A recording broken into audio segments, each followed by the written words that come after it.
Olá, estamos aqui trazendo a mensagem da Palavra de Deus ao seu coração. Por isso, este é o canal Palavras de Bênção. Como você tem planejado a sua vida? Essa pergunta nos leva a um texto da Bíblia Sagrada que está registrada lá em Tiago, capítulo 4, do versículo 13 ao 17, que diz o seguinte: Agora, prestai atenção, vós que dizeis, hoje ou amanhã iremos a tal cidade. Lá passaremos um ano, negociaremos e teremos lucro. No entanto, não sabeis o que acontecerá no dia de amanhã. O que é a vossa vida? Sois como uma névoa que aparece por pouco tempo e logo se dissipa. Em vez disso, deviam dizer: se o Senhor quiser, viveremos e faremos isto ou aquilo. Mas vós orgulhais da vossa arrogância. Todo orgulho como esse é maligno. Portanto, aquele que sabe que deve fazer o bem e não faz, comete pecado. Por isso, olhando para esse texto, eu fiz a pergunta inicial: como você tem planejado a sua vida? Você já parou para refletir sobre isso? Se você ler a Bíblia, o livro de Tiago, Tiago vai iniciar esse capítulo fazendo uma pergunta aos seus ouvintes. De onde vêm as guerras e discórdia que há entre vós? Será que não vem dos prazeres que guerreiam nos membros do vosso corpo? Isso é o versículo 1. Lembrando que Tiago está escrevendo aos cristãos daquela época. Então, Tiago pergunta qual o estilo de vida escolhido por eles. Ele fala sobre algo que muitas vezes vivemos entre nós também, que é a cobiça, é a inveja, é o orgulho. Assim como naquele grupo que Tiago escreveu naquela época, hoje não é diferente. Olha o que o versículo 2 vai dizer: cobiçais e nada conseguis. Matais e invejais e não podeis obter. Brigais e fazeis guerras. Nada tende porque não pedis.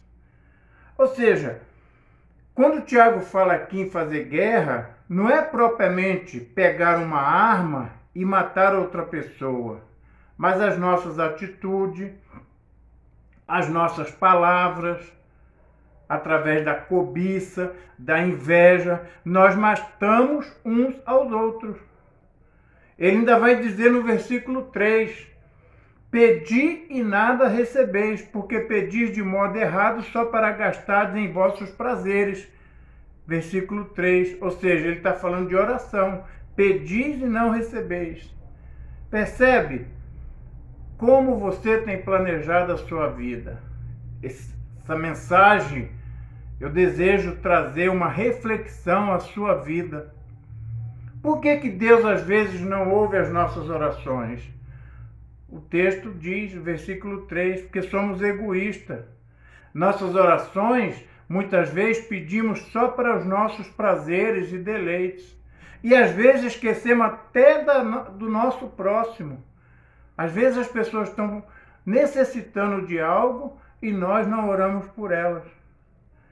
Vivemos mais ligados às coisas deste mundo do que às coisas de Deus. Por isso ele vai dizer que eu e você nos sujeitarmos a Deus. É o que Tiago fala. Ele continua a sua advertência nesse capítulo, dizendo que precisamos limpar nossos corações, nos humilharmos na presença de Deus. O versículo 11 diz isso. Achegai-vos a Deus, e Ele vos achegará a vós. Pecadores, limpai as mãos, e vós que sois vacilantes, purificai o vosso coração. Versículo 8. Ele ainda vai dizer assim, irmãos, não falei mal uns dos outros. Quem fala mal de um irmão e o julga mal, da lei o julga. Se julgas a lei, já não está cumprindo ela, mas sendo juiz dela. Versículo 11. E aí ele vai finalizar lá no versículo 14, dizendo que nós somos o quê? Como neblina, como vapor, como fumaça, como pó. No entanto, não sabeis o que acontecerá no dia de amanhã, que é a vossa vida. Sois como uma névoa que aparece por pouco tempo e logo se dissipa. Ou seja, como você tem planejado a sua vida? Fazemos planos, projetos, que não está errado, mas não consultamos a Deus. Não perguntamos para Deus como que Ele quer a nossa vida, quais os planos que Ele tem para nós, quais os projetos, e isso se torna pecado. Portanto, aquele que sabe que deve fazer o bem e não faz, comete pecado. Versículo 17. Tiago aponta nesse texto que nós lemos 3 coisas erradas e 3 coisas que precisamos fazer para ter uma dependência de Deus. É isso que eu quero compartilhar. O primeiro erro é vivermos na independência de Deus. Agora prestai atenção, vós que dizeis, hoje ou amanhã iremos a tal cidade, lá passaremos um ano, negociaremos e teremos lucro. Versículo 13. Você que diz, quem decide? Veja, primeiro erro, viver na independência de Deus. Ou seja, eu não preciso de Deus para planejar a minha vida. Eu vivo como eu acho que devo viver. A questão principal é que Tiago está falando com o cristão. E isso traz uma lição para mim e para você hoje. Como temos planejado a nossa vida? Nós estamos vivendo numa sociedade em que Deus foi colocado de lado.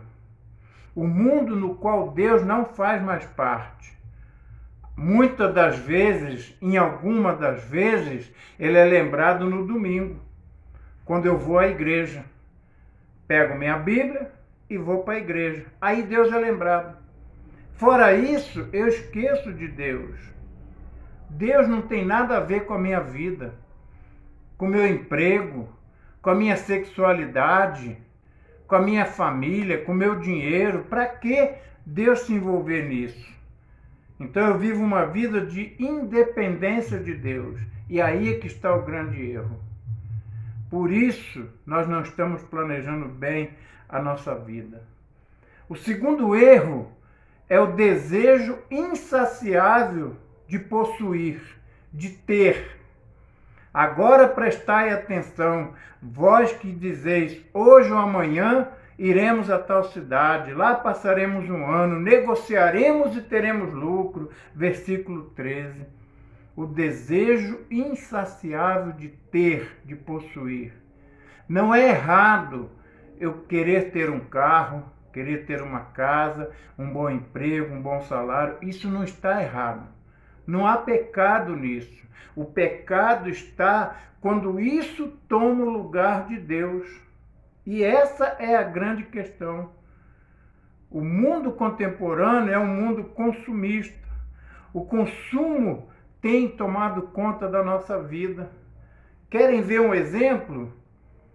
A televisão mostra lá uma marca de celular. O meu celular está bom, está funcionando, está atendendo às minhas necessidades. Mas como eu vi uma marca nova, eu vou dar um jeito de ter ele. O meu carro atende às minhas necessidades, mas já saiu uma marca nova. O meu vizinho comprou um modelo mais novo, eu também vou querer. E aí vai tantas outras coisas, é roupa, é calçado, tudo. Nós queremos ter. O ser está intimamente ligado com o ter. Assim as pessoas são julgadas por aquilo que possuem e não pelo que são. Hoje eu não olho mais uma pessoa falando alguma coisa dela a respeito da conduta, da moral, da ética, do profissionalismo, da intelectualidade dela. Não, eu não olho mais a pessoa assim. Eu olho o que ela tem, o que ela possui. Então veja, com o domínio da tecnologia, as grandes produções publicitárias, a agilização dos processos de fabricação, novos produtos são lançados quase que diariamente. E aí nós vivemos numa vida de consumismo. Olha que interessante um texto da Bíblia que diz: portanto, se temos comida e roupa, fiquemos contentes com isso.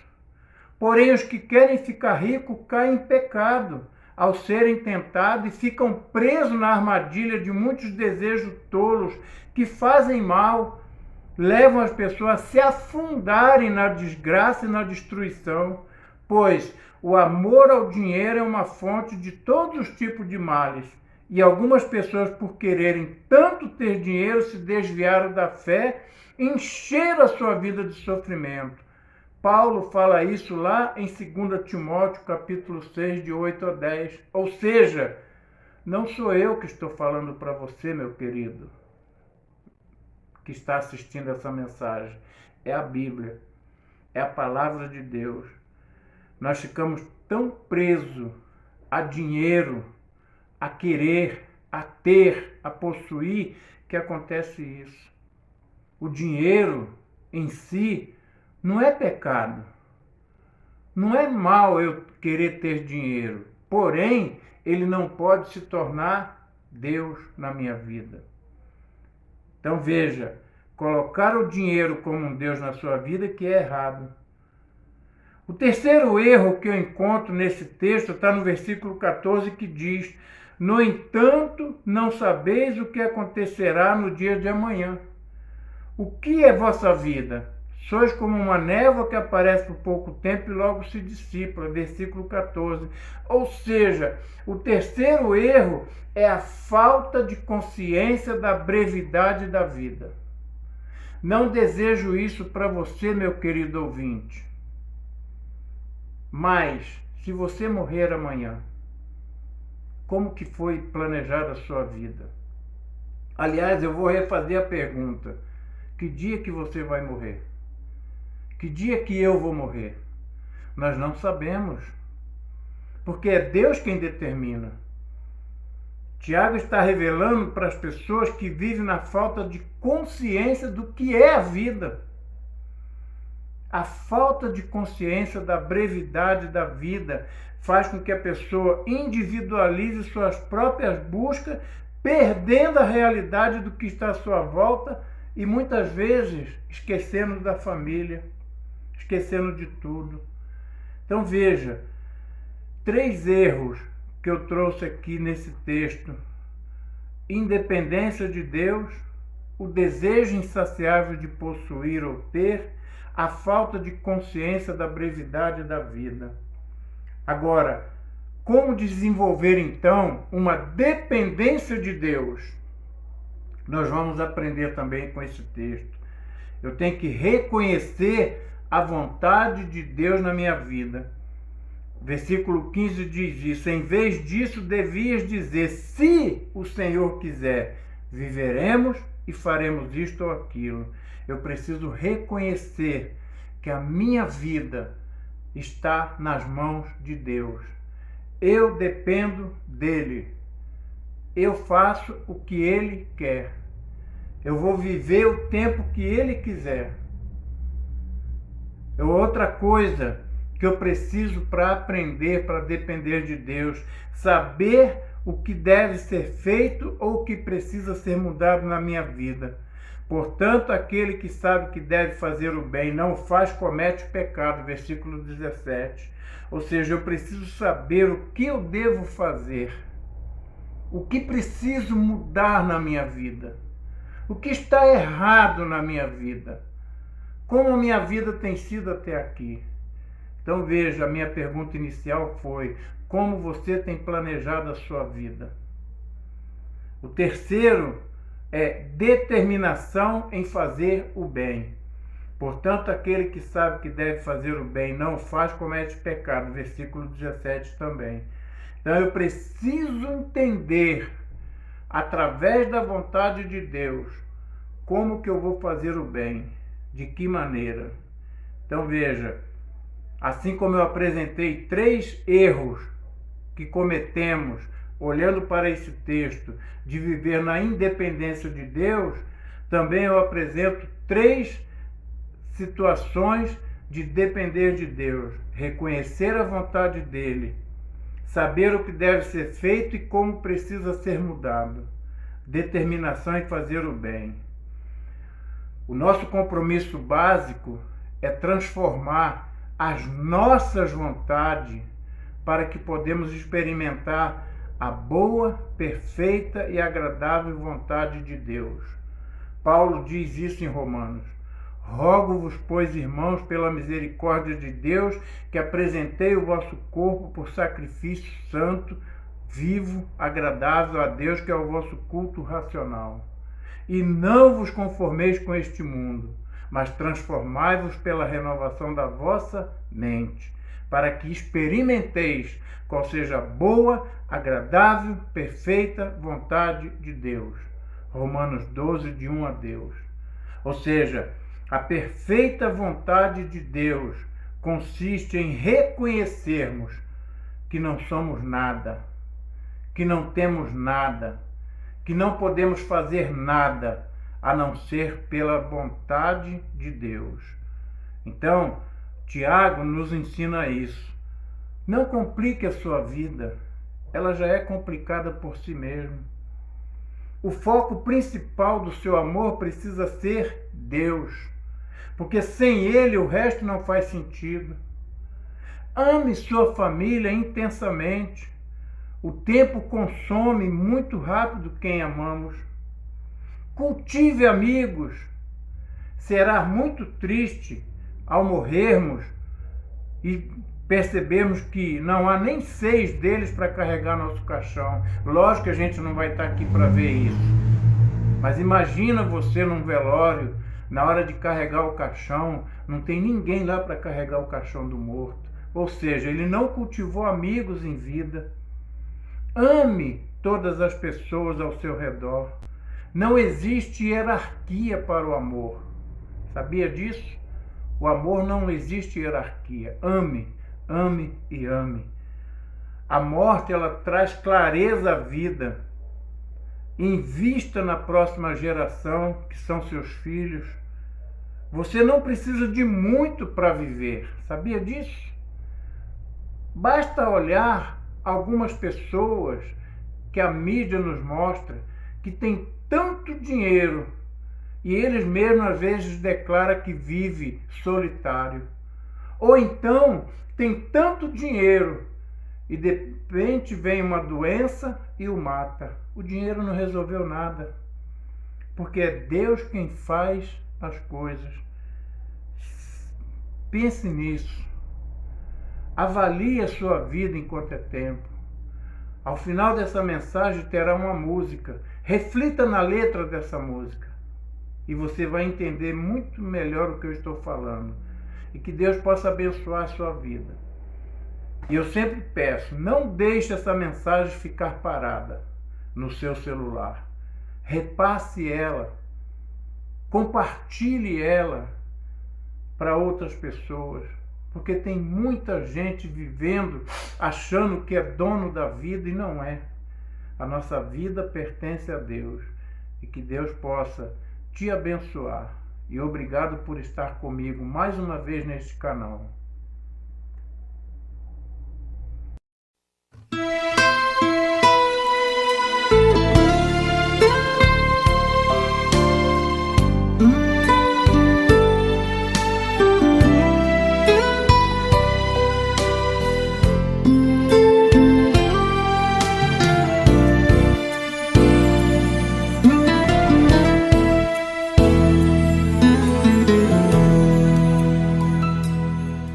Senhor, eu sei que tu me sondas, sei também que me conheces. Se me assento ou me levanto, tu conheces meus pensamentos. Quer deitado ou quer andando, sabes todos os meus passos. ainda que haja em mim palavras. Sei que em tudo me conheces, Senhor. Eu sei que tu me sondas, Senhor. Eu sei que tu me sondas, Senhor. Eu sei que tu me sondas, Senhor. Eu sei que tu me sondas.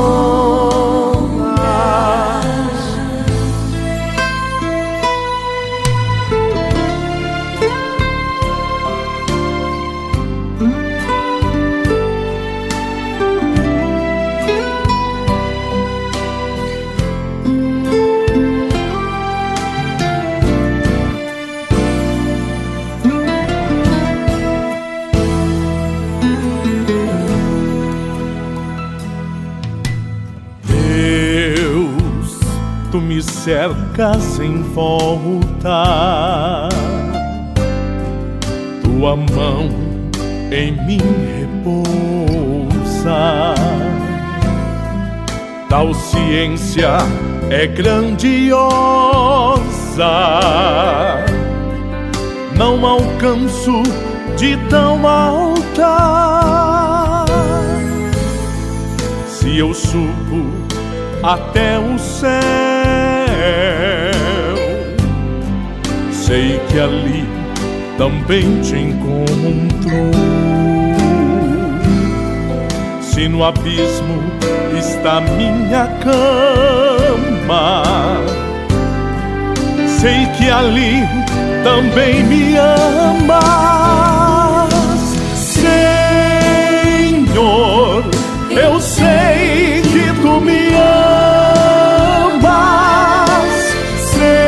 Senhor. Eu sei que tu me amas, Senhor. Eu sei que tu me amas, Senhor. Eu sei que tu me amas, Senhor. Eu sei que tu me sondas, Senhor. Eu sei que tu me sondas, Senhor. Eu sei que tu me sondas,